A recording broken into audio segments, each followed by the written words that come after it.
Bonjour à toutes et à tous et bienvenue dans cette nouvelle édition de Panel Hebdo, votre magazine d'information sur Global Africa. Télé Sud, Panel Hebdo, vous le savez, c'est l'actualité revue et revisitée en toute liberté par les chroniqueurs invités à nous livrer leurs commentaires, analyses, décryptages et parfois leurs humeurs sur les grands faits de l'actualité en Afrique et dans le monde. Aujourd'hui, nous sommes en compagnie de Maître Jean-Paul Benoît. Bonjour Maître. Bonsoir à tous. Mais Jean-Paul Benoît, avocat, député européen honoraire et ancien haut fonctionnaire. Nous sommes en compagnie d'Alfred Chango Lokoro. Bonjour Alfred. Bonjour. Maître de conférence à la Sorbonne. Grégory Sileni, bonjour. Bonjour Francis. Co-fondateur de Madagascar Média et Guy Debal, consultant d'entreprise, analyste politique. Bonjour Guy. Bonjour Francis, bonjour tout le monde. Vous allez bien depuis la semaine dernière Guy? Oh, ça va, ça va. Ouais. Il y a Donald Trump qui vient bientôt à Paris, vous êtes comblé. Notre-Dame a tellement de succès, vous savez. Oui. Non, pas de... Merci pour la mise en bouche, on va dire, qui lance l'émission. Non, mais quand j'ai su que Donald Trump venait à Paris, faisait sa première visite à l'étranger depuis son élection en France, à Paris, j'ai pensé à vous. Ah bon? Oui. Écoutez, c'est gentil, Francis, merci. Avec en toile de fond, bien entendu, l'inauguration de Notre-Dame Notre-Dame de Paris. Nouvelle version, en tout cas, Notre-Dame de Paris restaurée. Voilà pour une autre actualité. Mais aujourd'hui, nous allons parler de trois sujets de l'actualité. Le Tchad, le Sénégal et la France. Nous allons parler de la rupture des accords militaires, rupture des accords militaires en mode d'emploi. C'est dans cette édition. En France, l'impasse politique. Et en Guinée-Conakry, un match de foot tragique. Ça s'est passé à Zérékoré. Nous en parlerons dans cette édition. Mais avant d'aborder tous ces sujets, quelques mots en préambule sur l'apparition d'un ouvrage à la fois original et opportun. C'est ça, son titre, 25 lettres au président Mohamed Bazoum, paru aux éditions Cartala. Il s'agit de 25 lettres rédigées par diverses personnalités à l'adresse du président nigérien Mohamed Bazoum, victime emblématique, on peut le dire, du coup d'État du 26 juillet 2023 à Niamey. Mohamed Bazoum retenu prisonnier depuis ces événements, séquestré même, littéralement, avec son épouse Adiza, dans l'une des dépendances du domaine présidentiel. 25 lettres pour ne pas oublier, Alfred. Vous avez commencé à lire cet ouvrage. Mais absolument, il est là. C'est des témoignages assez remarquables, des prises de position extrêmement intéressantes, à la fois en faveur du président Mohamed Bazoum, dont le parcours, effectivement, est résumé au niveau du titre, philosophe, résistant et puis prisonnier, et qui incarne aux yeux des 25 auteurs ici de ces lettres, le modèle du démocrate et de la démocratie du Niger. Et au fond, qui est retenu par les putschistes qui ont perpétré leur putsch sans aucune raison valable, alors que le processus démocratique, la trajectoire démocratique du Niger était tout à fait bonne, tout à fait exemplaire.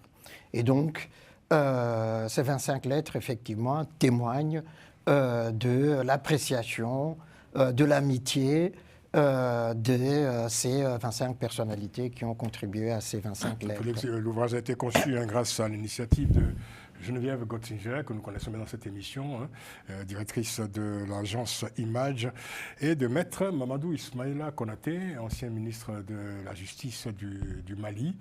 Voilà, ce sont les deux personnalités qui ont engagé ce projet.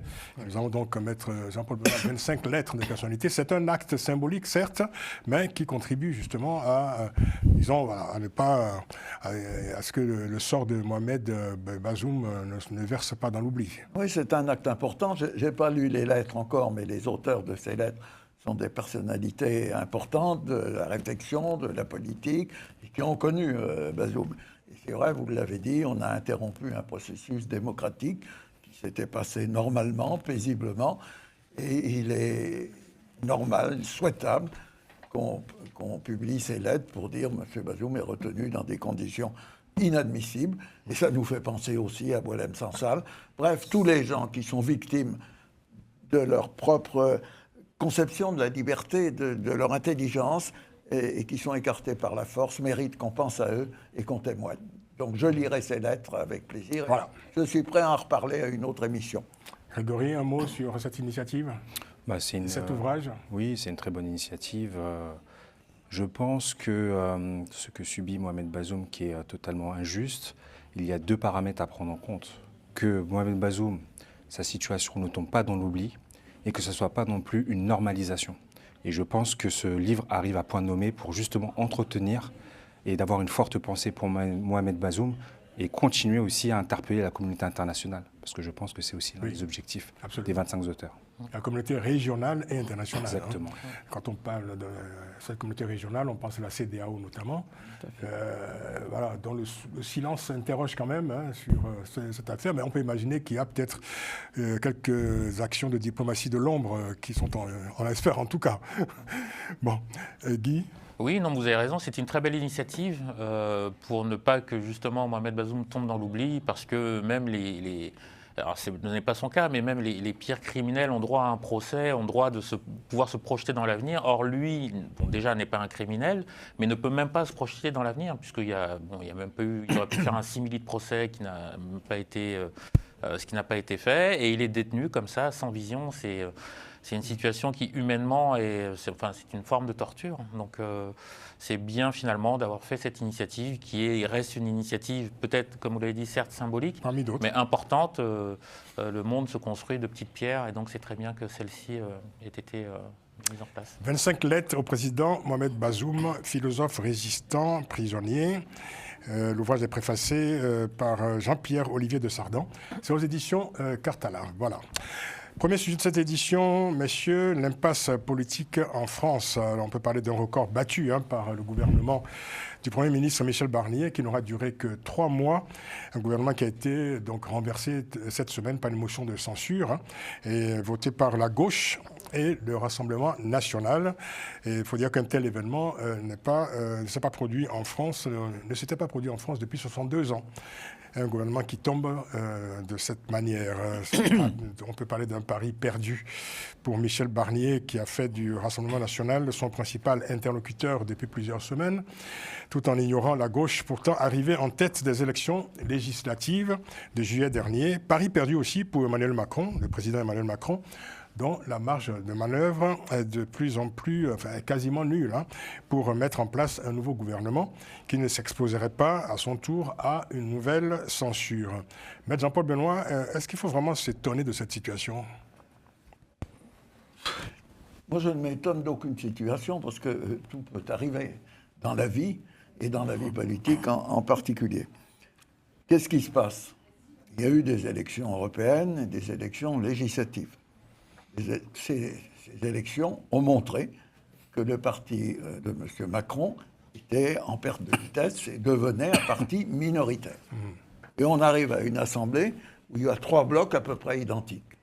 Donc, pour trouver une manière de gouverner efficacement, il faut une négociation entre les différents groupes, entre les partis politiques, pour arriver sur des sujets essentiels qu'on peut essayer de déterminer, à un consensus en disant quels sont les sujets majeurs: la dette, les investissements, la sécurité, le problème de l'immigration, l'hôpital, bref, et l'éducation, parce que l'éducation est à la base de la citoyenneté et de la responsabilité politique.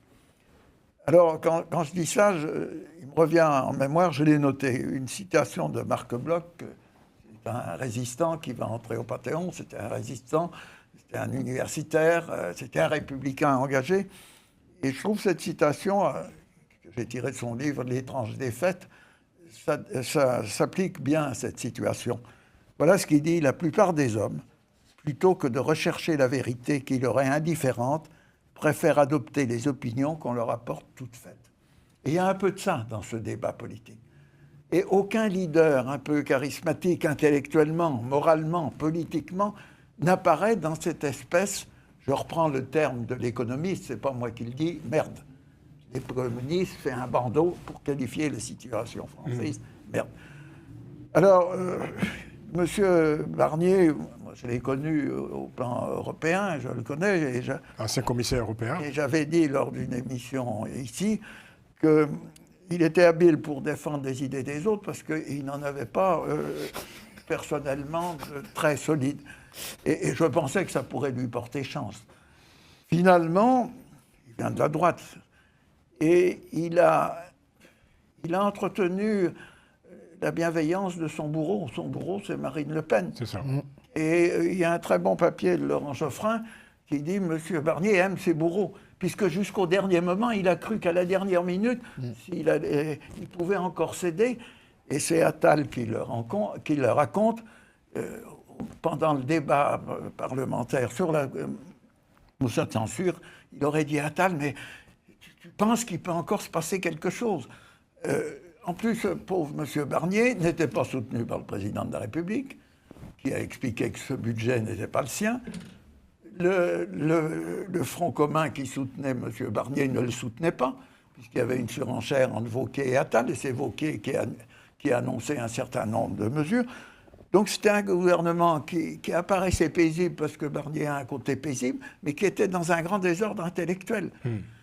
Donc voilà, maintenant, moi Donc vous n'êtes pas très surpris par l'épilogue? Je ne suis pas surpris, mais je voudrais que la classe politique comprenne que la négociation, le compromis, n'est pas la compromission. C'est ça. Et que toutes les grandes démocraties européennes, qui sont des démocraties parlementaires, connaissent des motions de censure, des gouvernements qui partent, et les hommes politiques, les leaders des partis, se mettent autour de la table et disent, voilà, il y a 4-5 grands problèmes qu'il faut régler d'urgence et sur lesquels on peut trouver un consensus. Parce qu'il faut comprendre dans votre propos que... Un consensus républicain. Donc moi, je serais pour ce qu'on appelle le Front républicain, en disant le centre-gauche ou la gauche social-démocrate, la droite républicaine, soit capable de s'unir pour dire, voilà, il y a des urgences, 3200 milliards de dettes, le spread qui augmente.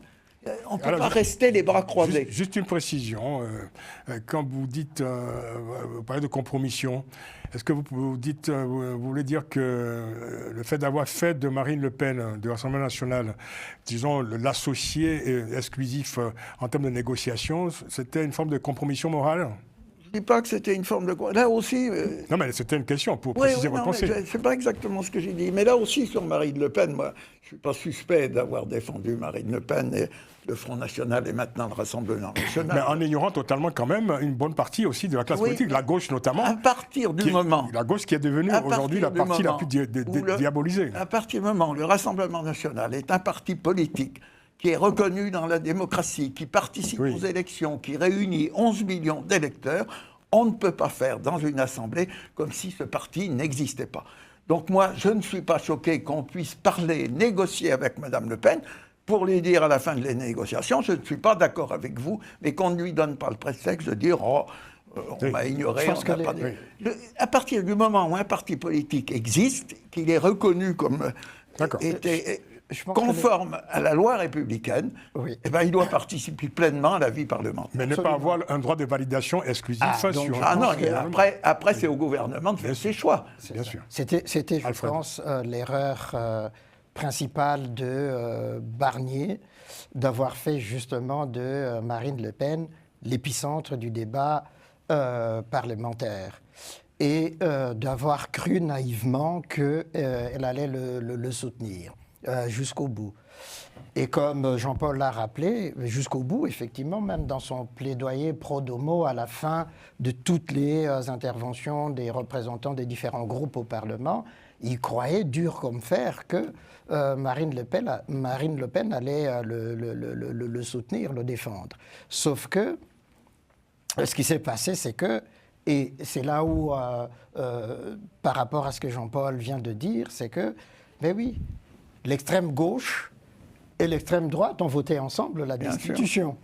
La censure. La censure. La destitution, on verra plus tard. N'est-ce pas? Toute la gauche n'est pas l'extrême gauche. Non, Dieu merci. Mais au fond, on est tout à fait d'accord, Francis, mais disons que... Non, mais parce qu'il y a une tendance en ce moment, je veux dire, à mettre toute la gauche, évidemment, dans la catégorie vous avez vu, des extrêmes. Vous avez vu la présence gauche veut faire croire le nouveau Front populaire, ce n'est pas l'extrême gauche. Mais vous avez vu la présence de Mélenchon, qui surveillait ses troupes de la tribune. Il n'a écouté que 2 interventions.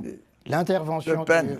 de Marine Le Pen Et Coquerel. et voilà. M. Et puis Mélenchon c'est n'est tout. pas la gauche à lui Et tout puis seul. non, mais parce que Non, mais c'est il le lui fait. qui. Ah ben oui, mais ça, mais la réalité n'est pas comment celle-là. dire, Non, Mélenchon croit qu'il est la gauche à lui seul. Oui, d'accord, enfin, la ça réalité n'est pas la n'est réalité. C'est sa réalité à lui. Ah, qu'il c'est est sa le leader réalité. moral, qu'il est le leader moral justement. Moral, le terme C'est lui- est excessif. Et absolument. D'accord. Mais c'est lui qui fait des faits, justement. D'ailleurs, on a vu même dans les réactions de certains après le vote de la motion de censure dire bon, ben, nous, les Verts, nous, bon, ben, maintenant, on va aller vers les compromis. Est-ce que nous pouvons nous considérer C'est ça. ici, Vers le ici compromis. et maintenant dans cette émission, Oui. que M. Mélenchon n'est pas à lui tout seul, toute la gauche, et qu'il y a quand même Non, un il n'est certain pas nombre de toute partis la qui gauche. composent la gauche, le Parti socialiste, les écologistes, Vous avez- etc. vous avez parfaitement et qui raison. méritent absolument notre respect. Oui, absolument, Francis. Sauf que Mélenchon écrase toute cette gauche-là.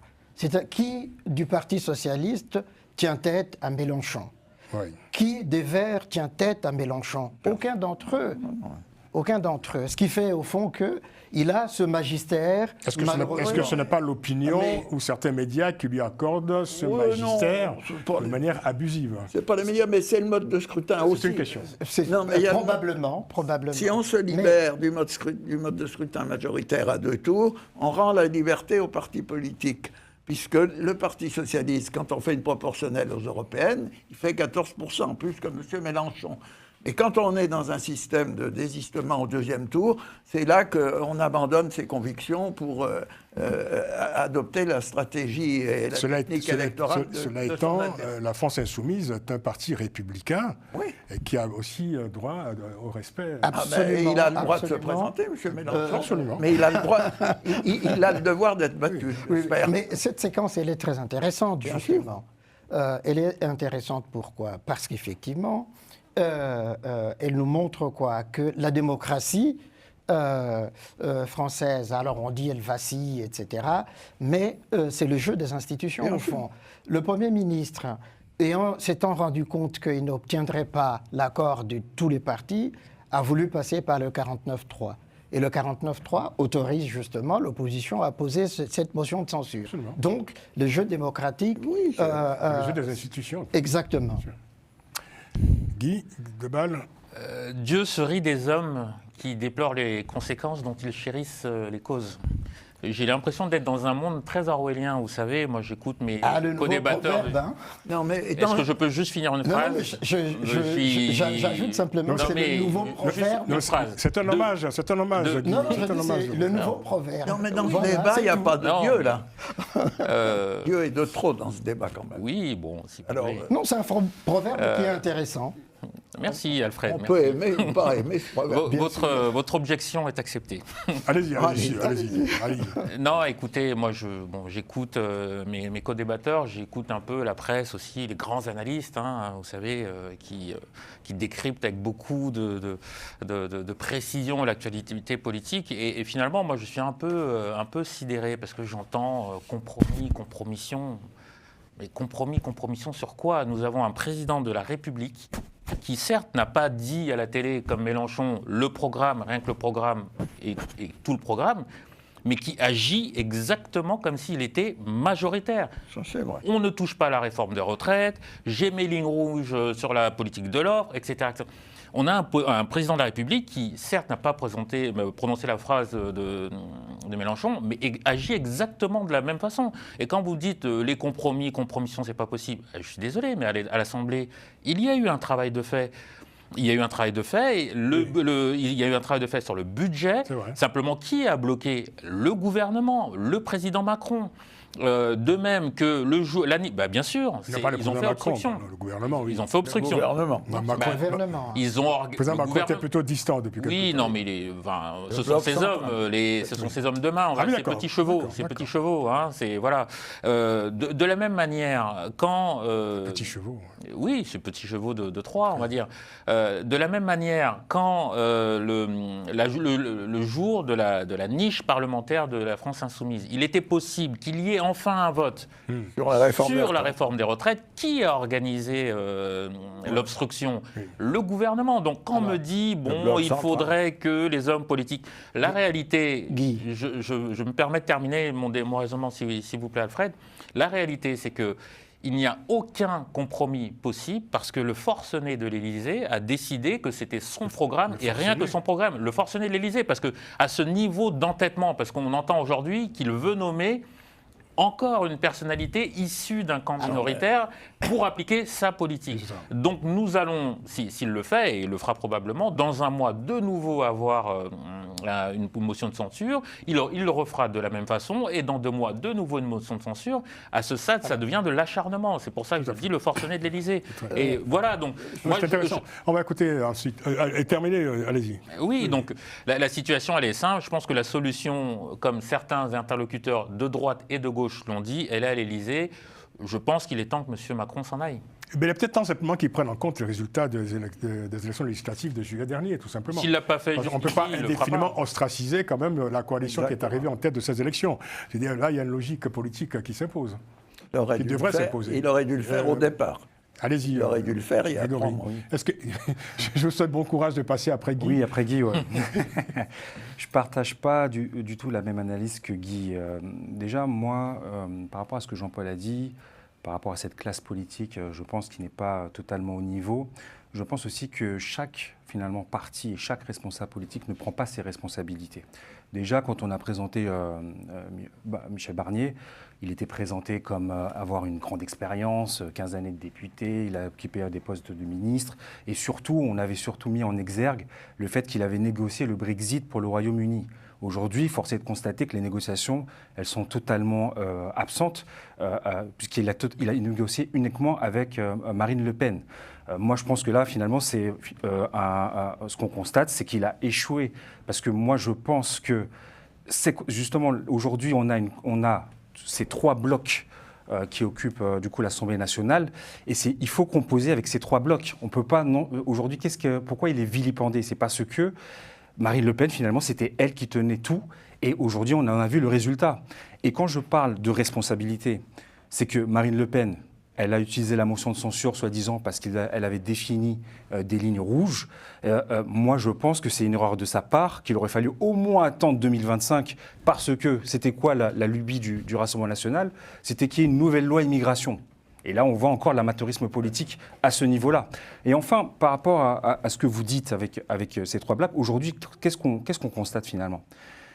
Emmanuel Macron attend que le Parti socialiste sorte du joug de la LFI. Parce qu'aujourd'hui, justement, c'est ça qui est pointé.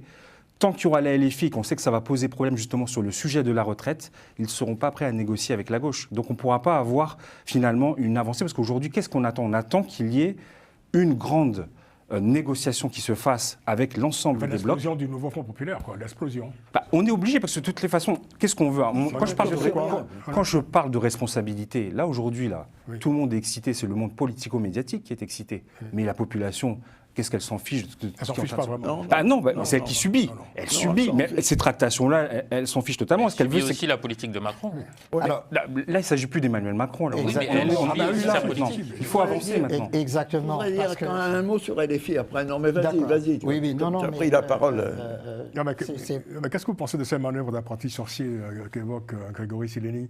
Parce que voilà, si on compte sur l'implosion du nouveau Front populaire pour former un gouvernement, je pense qu'on n'est pas encore sorti de l'auberge. Non, mais on commence à voir des craquelures.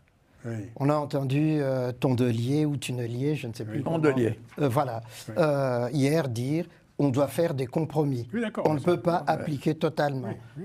On a entendu Faure dire nous ne sommes pas pour la démission d'Emmanuel Macron. Nous n'irons pas jusque-là. La diversité des sensibilités qui composent une coalition. Mais c'est justement... Le Front populaire, c'est une coalition. Oui, mais c'est là où on dit qu'il y a des craquelures parce qu'eux, ils se rendent compte effectivement que si on va jusqu'au boutisme de LFI, on va vers le mur. Non. Et que donc maintenant, c'est le moment de pouvoir... Et quand Amédée, dans ce que vous dites, ce que j'entends, c'est que finalement, on pourrait penser que c'est la faute de la gauche si aujourd'hui on arrive à cette impasse politique. C'est ce que j'entends dans votre propos. Non, Charles Amédée de Courson a dit ceci exactement hier. Cet arc républicain, c'est de dire, en rappelant ce que tu as dit, c'est-à-dire qu'il y a 3 blocs personne n'a la majorité dans cette Assemblée. Si on campe sur nos positions, nous irons vers justement Oui, d'accord, très bien. ces remises en question constantes et donc ce sera le bloc. Il y a quand même cette petite musique qu'on entend. On a le sentiment qu'aujourd'hui, pour beaucoup en tout cas, la France ne peut être gouvernée qu'à droite. C'est quand même incroyable. Non, ça n'a rien à voir. Ce n'est Oui, pas ça, c'est une erreur, ça. Il faut pas résumer. Après, Je m'excuse, on ne peut pas résumer. Je n'ai jamais dit que la France ne peut être. Ah non, je ne parle pas de vous. Non, mais en général. Je parle de ce que peut être j'entends. gouvernée à droite. Quand on regarde l'histoire de la gauche, prenons depuis la libération, depuis Léon Blum même, commençons à Léon Blum. C'est ça. Chaque fois que la gauche a pris le pouvoir dans ce pays, c'est parce que la gauche social-démocrate républicaine était majoritaire. C'est Léon Blum, c'est François Mitterrand. Autre temps, autre époque.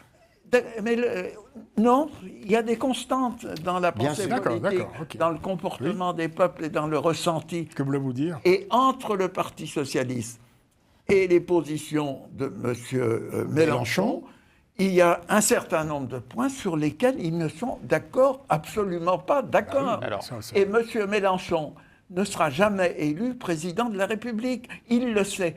Mais il est dans la même posture que Mme Le Pen, puisque finalement, Exactement. ce sont les deux extrêmes qui se sont Coalisé. coalisés pour dire on censure le gouvernement. Alors c'est vrai qu'une censure, ça n'est pas la construction d'un nouveau gouvernement. Et dans un certain nombre de démocraties parlementaires, et on pourrait réfléchir si on réforme nos institutions, quand on renverse un gouvernement, on propose un autre gouvernement et un Premier ministre.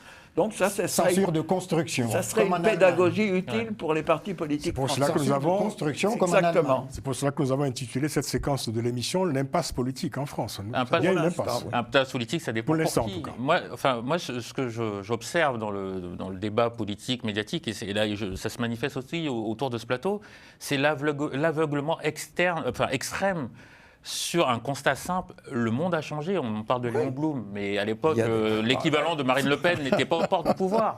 Non, Il y avait Doriot. et, premièrement, oui, mais pas au port du pouvoir. Si, Pas- en 1934, si. bon. Tout à fait.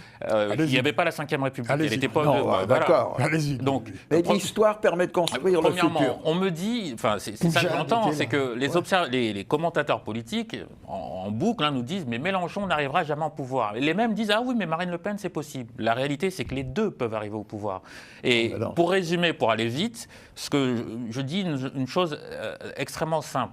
Il serait souhaitable que les observateurs politiques sortent du monde des bisounours dans lesquels ils sont enfermés. Marine Le Pen comme Jean-Luc Mélenchon, qui sont les deux personnages politiques principaux, quoi qu'on en dise, quels que soient leurs torts, leurs défauts, etc., ce sont les deux personnages politiques principaux, ils ont un agenda. Et toutes leurs décisions seront absolument calquées sur cet agenda. Et vous pouvez dire, mais Marine Le Pen, elle n'a pas intérêt d'eux, etc. Non, on est tout à fait d'accord Voilà, sur ce point. et j'en terminerai juste par là. Concluez. J'en terminerai juste par là. Quand on dit le Parti socialiste, etc., je suis désolé, mais en 2017, le Parti socialiste fait 5% à la présidentielle et se retrouve avec moins de 20 députés. Oui, à l'Assemblée. d'accord. Si aujourd'hui le Parti socialiste est debout, il peut se mettre à genoux et dire merci à Mélenchon. Eh bien, moi, je trouve que Mélenchon devrait se mettre à genoux et dire merci au Parti socialiste. N'est-ce pas? Donc, il faudrait au moins qu'ils se mettent tous les deux à genoux, ce qui arrive rarement à M. Mélenchon. Voilà. C'est du en même temps. Ça, c'est du Macron, ça. Voilà, bouquet. Dernier commentaire. Non, mais en fait, il faut arrêter de penser justement par rapport à cette Ve République qu'on est est dedans. encore comme il y a une dizaine d'années ou une vingtaine d'années. Le jeu politique et les partis, les lignes sont redéfinis. Et c'est ça qu'il faut que tous les partis puissent admettre. Donc, ils sont obligés de s'allier à d'autres partis et qu'il faut aller plus loin et plus grand dans son intérêt, l'intérêt de la France. Et là, sinon, si on continue toujours sur à chaque fois son propre intérêt et toujours avec un agenda purement électoral, on arrivera toujours dans cette impasse. Exactement. Parce Aldi, qu'il y a vous qui cette- avez parfois des propos divinatoires, que va-t-il se passer maintenant? Alors, divinatoire, non. J'essaie juste de faire de l'analyse politique sérieusement, vous savez. Parfois, ça frise la divination. Ouais, mais c'est... Vous savez... Alors, joue à Madame Irma. Non, et mais vous connaissez tous... Non, mais ça veut quand même pas dire que il les joue à Madame co-débatteurs Irma, Non, mais voilà. écoutez, ne font pas d'analyse. vous connaissez tous cette réplique de Sidney Poitier, bien connue dans ce film bien connu. Hein. Celui qui dit qu'il sait n'a pas tort.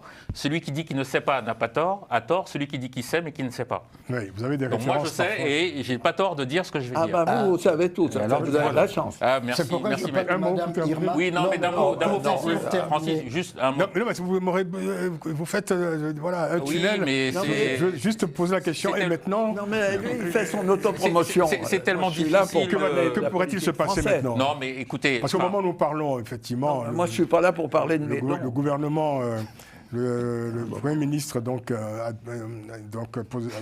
sais que vous êtes déçu, maître, mais c'est pas grave. Est-ce que je peux juste préciser Alors, bon, écoutez, je vais pas, ça va pas faire plaisir à maître Jean-Paul Benoît, mais Au moment où nous parlons, Le le contexte- Premier ministre a remis sa démission au président Macron. Donc Voilà. actuellement, la France n'a plus de gouvernement. Bon, enfin, c'est un gouvernement en place pour gérer les affaires courantes. Et on peut dire que voilà, l'Élysée est à la recherche désespérément d'un nouveau Premier absolument. Alors, ministre. Donc c'était d'où ma question. Que pourrait-il se passer maintenant? Alors, j'y réponds. Mais je comptais sur vos hypothèses divinatoires. je vous les prêterai. Et vous savez, puisqu'il est écrit qu'Emmanuel Macron restera, Emmanuel Macron va s'entêter à prendre un Premier ministre qui sera un peu son obligé. Bon, mais ça, Nous allons voler de crise C'est en pas une crise. divination, là. Non, mais Laissons-lui le temps de terminer. oui, non, mais c'est compliqué de finir en phrase. Un peu de mots, allez-y. Oui, en peu de Donc- mots, c'est très simple. C'est que pour sortir de la crise, la seule solution est et restera une élection présidentielle. Et je pense qu'à l'heure actuelle, les deux candidats qui poussent à ça, parce qu'ils ont des raisons objectives d'y aller, ce sont les deux candidats principaux que j'ai cités tout à l'heure. Et je pense que ce sont les deux candidats qui seront au deuxième tour de l'élection présidentielle. Comme ça, c'est dit, et nous vérifierons. Moi, je pense au contraire. Alfred? Alors, Je pense que. Après bon, ils ne seront pas forcément au deuxième tour. Alors, Non. Vous avez fait votre projection. Maître Jean-Paul Benoît n'est pas d'accord avec vous. Je ne pars pas battu. On retient cela. après la divination tout de d'accord. Madame Irma Guy, ne soyez pas jaloux, Alfred. non, pas Ne soyez pas non, jaloux, ne soyez non, pas jaloux. bien malin qui peut nous dire Oui. à ce moment-ci qui sera le Oui. prochain Premier ministre. Oui. Voilà. Et encore moins le prochain président. Encore moins le prochain président. Tout à fait d'accord. Ah, mais je sais comment ça se passe. La prochaine fois, vous direz, mais moi aussi, je l'ai dit. On passe à un autre sujet. Je vous connais par cœur. Capsule Nous Afrique. aussi. Hein. Et voilà, les relations entre le Tchad, le Sénégal et la France ont connu quelques tumultes ces derniers jours avec la rupture des accords militaires. Le 28 décembre dernier, c'était un communiqué du ministère tchadien des Affaires étrangères qui annonçait une résiliation des accords de défense conclus avec la France. Et 3 jours plus tard, le chef de l'État tchadien, Mahamat Déby Itno, a cru utile de préciser que la rupture annoncée portait exclusivement sur l'accord de défense dans sa configuration actuelle, a-t-il précisé, tout en indiquant que les relations historiques avec la France demeuraient intactes. Selon lui, l'accord de défense pourrait être reconfiguré afin de correspondre davantage aux réalités actuelles de son pays et aux attentes des populations tchadiennes. C'était une citation. Alors, entre-temps, au Sénégal, le président Bassirou Diomaye Faye a demandé pour sa part le départ de tous les effectifs militaires présents sur le sol sénégalais. Une affaire donc qui a alimenté beaucoup de commentaires ces jours-ci à Alfred. Je me tourne vers vous, Maître Jean-Paul Benoît. Il faut dire que cette décision a pris de court Paris, qui ne les a pas anticipées manifestement.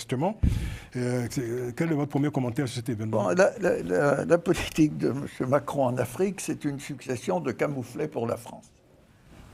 Parce qu'il y a deux problèmes. Il y a un problème de fond et un problème de méthode. Moi, je prends ma propre expérience. Vous voyez, je vais parler un peu comme mon voisin, je vais faire mon autopromotion d'une certaine manière. Il y a un problème de méthode. Chez des émules, c'est bien. Quand Giscard est arrivé au pouvoir, et moi j'étais à la coopération, nous avons mis en place ce qu'on a appelé des missions de dialogue. C'est-à-dire qu'on avait des délégations pluridisciplinaires qui allaient dans les pays africains et nous avions en face de nous les autorités de ces pays. Et nous disions, il y a des accords de coopération dans toute une série de domaines et des accords de défense. Le monde a changé. Que voulez-vous qu'on change dans ces accords pour que nous assainissions les rapports, puisqu'on passait de l'ère Focard à une ère nouvelle, nous assainissions dans la clarté et le respect Il y mutuel. avait Claude Chesson, hein. Et Claude Chesson, que nous assainissions nos accords pour être dans un système de respect et d'égalité. Cette méthode n'a pas été employée par M. Macron.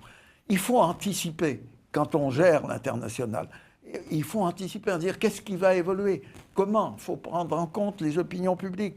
Il faut prendre en compte les dirigeants nouveaux, il faut prendre encore les rapports de force, la Russie présente, la Turquie, la Chine. Et là, Macron est arrivé dans des pays qui sont nos partenaires en matière de coopération, en disant « voilà ce que je veux ». Et ça aboutit à une série de camouflets.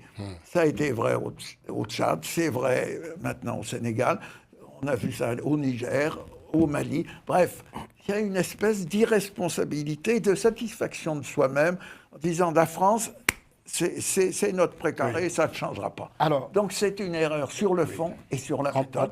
Donc ça se traduit par une série de camouflets. Et j'en suis triste pour la France, mais je pense qu'on peut rétablir, rénover, réhabiliter d'une certaine manière ces relations. Pour les adapter simplement aux réalités actuelles, comme dit le président tchadien.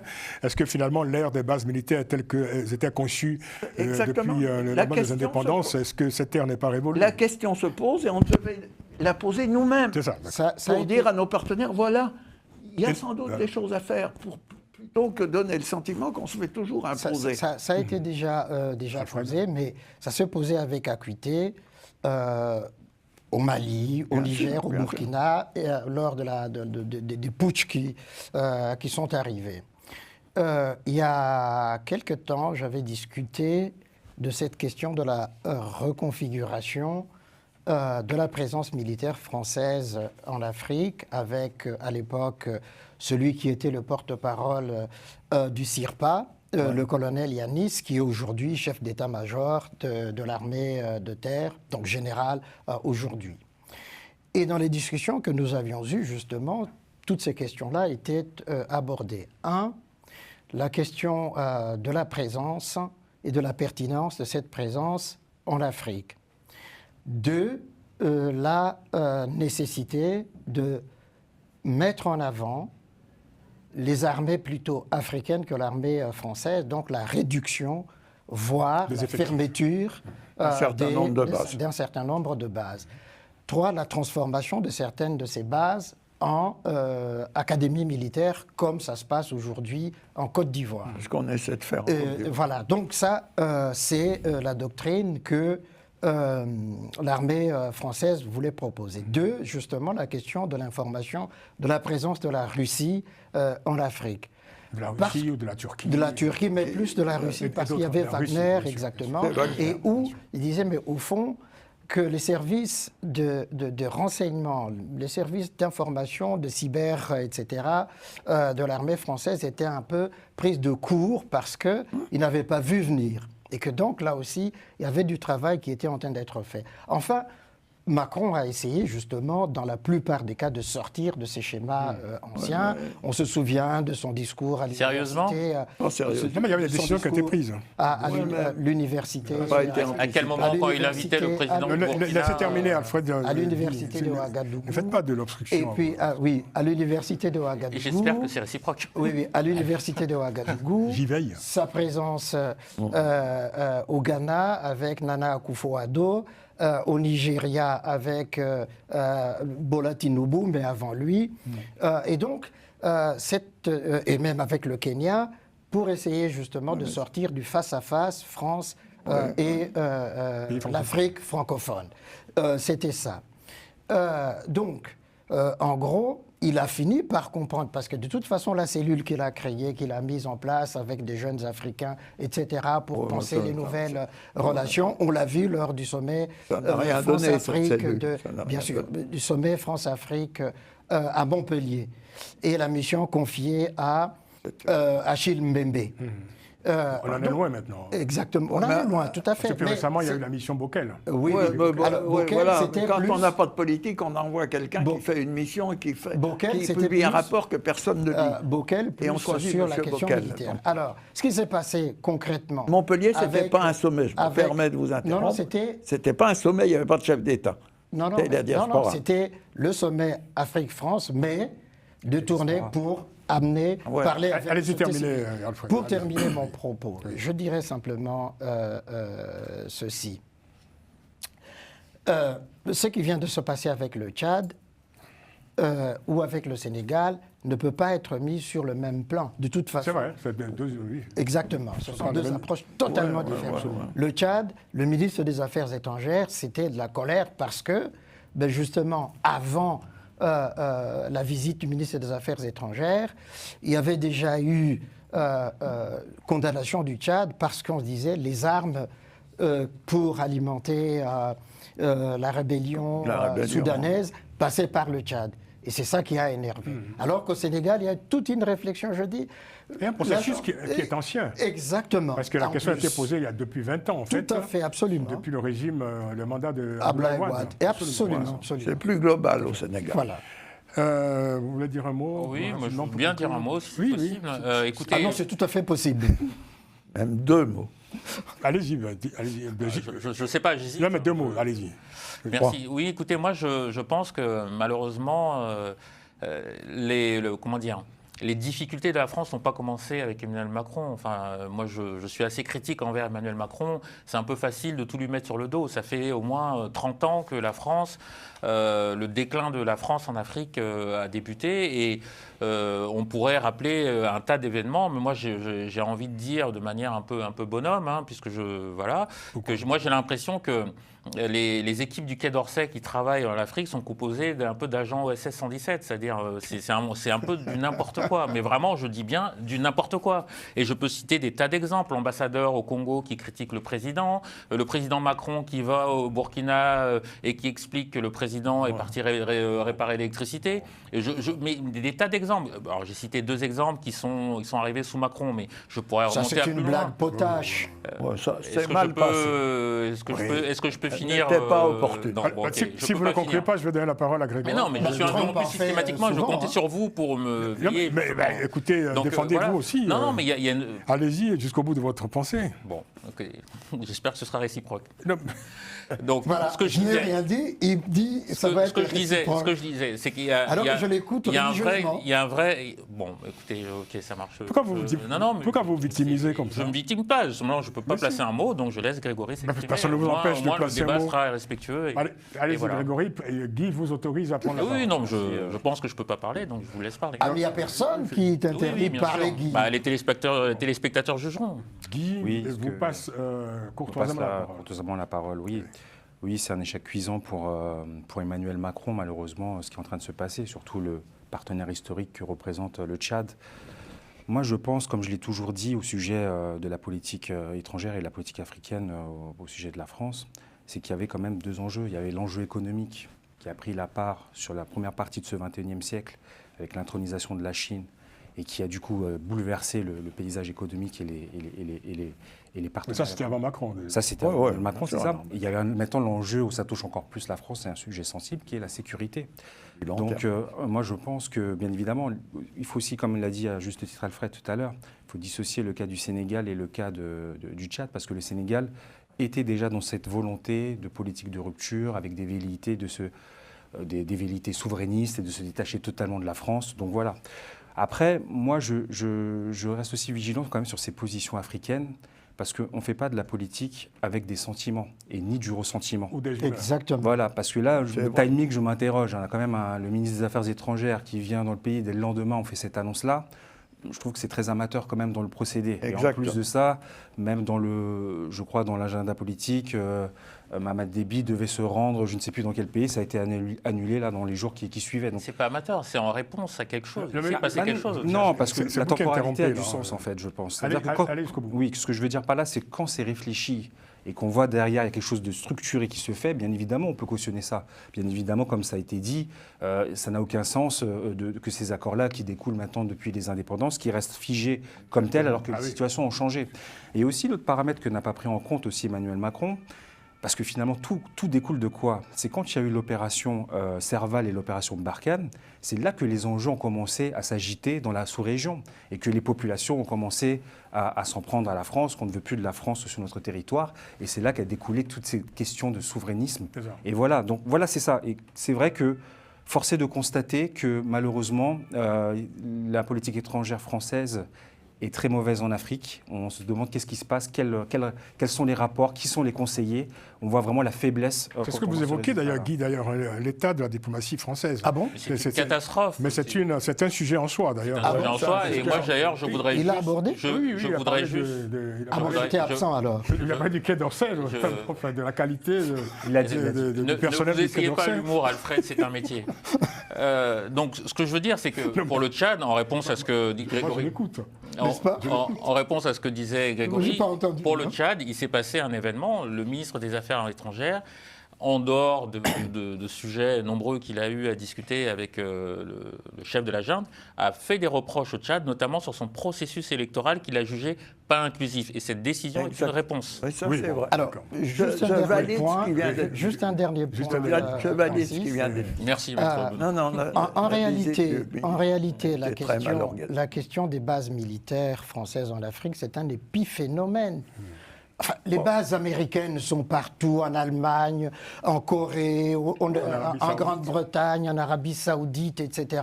Ça ne pose pas des questions de souveraineté. Je pense que c'est un épiphénomène, simplement, et de toute façon, c'est très marginal, la présence de ces bases militaires françaises. Au Sénégal, il y a une centaine. 350 soldats. C'est ça. Au Gabon, c'est pratiquement fermé. Voilà, symbolique. Alors que Djibouti est tranquille avec la base française, n'a jamais demandé que ça parte. Donc, je dis ça. Mais en politique internationale, le symbole compte beaucoup aussi. Tout à fait. C'est vrai que le mot souverainisme est devenu une sorte comme ça, je dirais, de gimmick, de mantra. Absolument. C'est un mot qui s'invite beaucoup dans le Beaucoup dans les discours. discours, tout à fait. Dans certains pays, en tout cas. Absolument. C'est ça.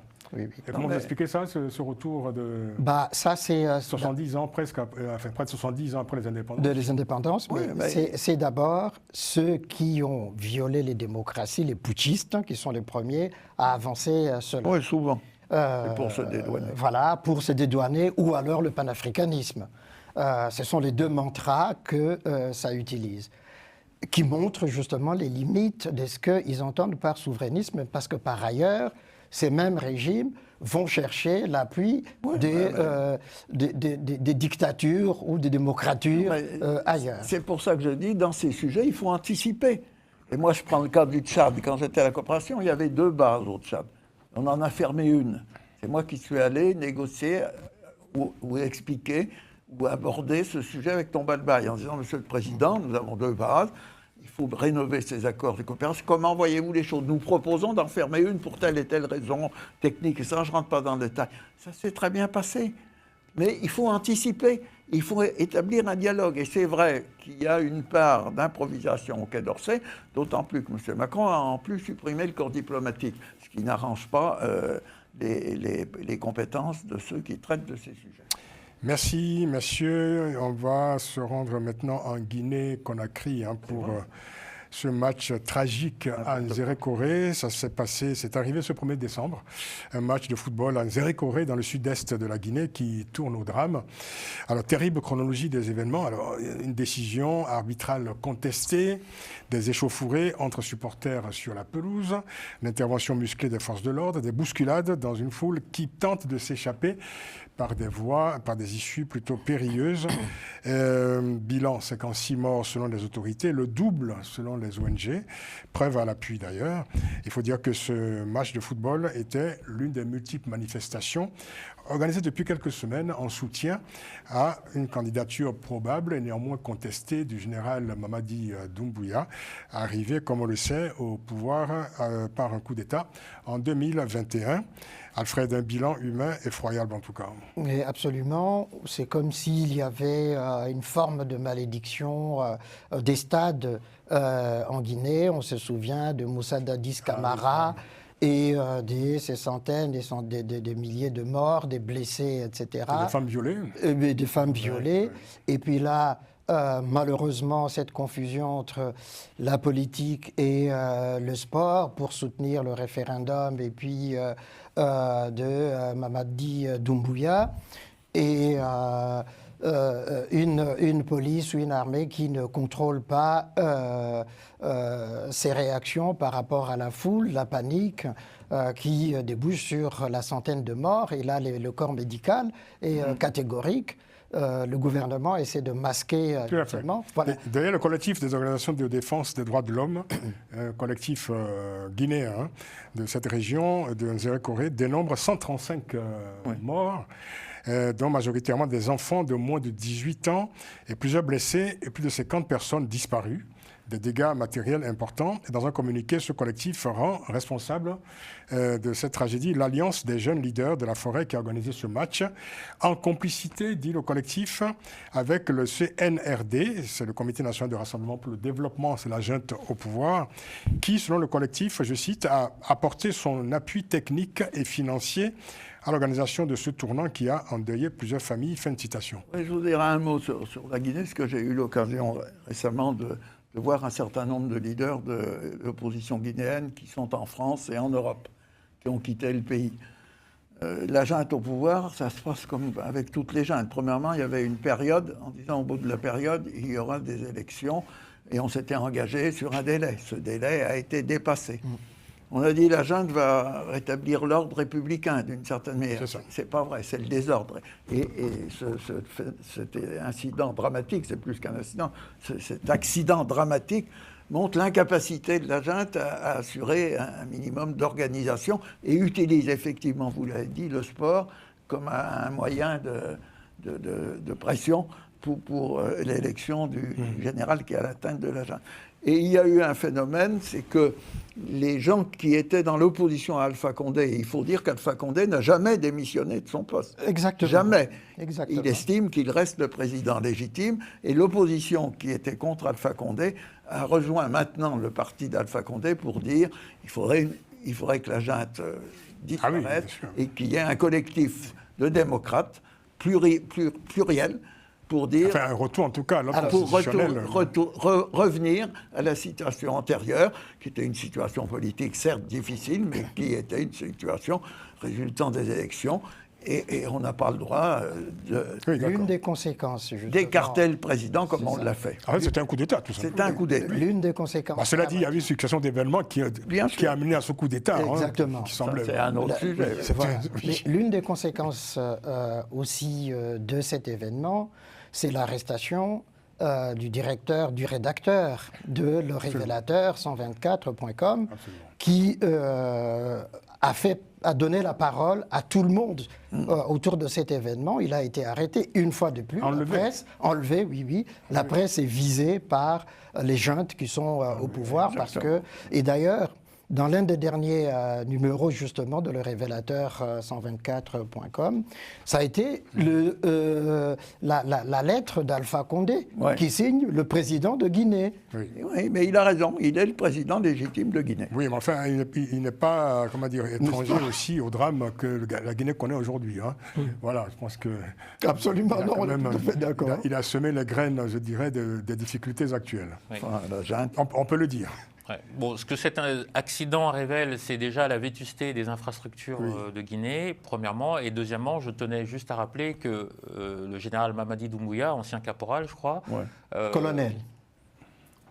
Précédemment caporal. Allez-y, c'est la fin de l'émission. Bénéficie du soutien du président Macron. Ça, c'est moi. Ça, c'est officiel. De la CEDEAO aussi.